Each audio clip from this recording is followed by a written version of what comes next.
In this video, we'll walk you through how to log in to your account and access your training on LIQUORexam.com.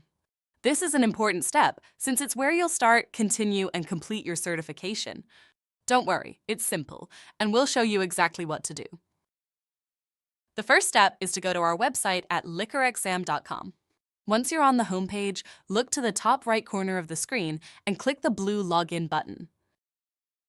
On the sign-in page, enter your email address and password. Next, check the box to complete the CAPTCHA verification. Finally, click the blue Login button to access your account. After logging in, you'll land on your profile page. At the top right, you'll see your name, and by default, you'll be on the My Courses tab. Here you'll find your course listed with a blue button that says Click to Start.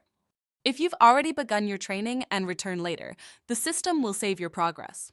In that case, the button will say Click to Resume, and you'll see your progress displayed as a percentage for the lecture portion of the course.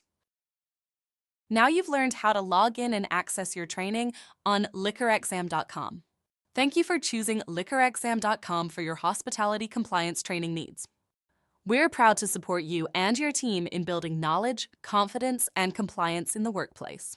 From all of us at LIQUORexam.com, best of luck in your training and your career, and remember, we're always here when you need us.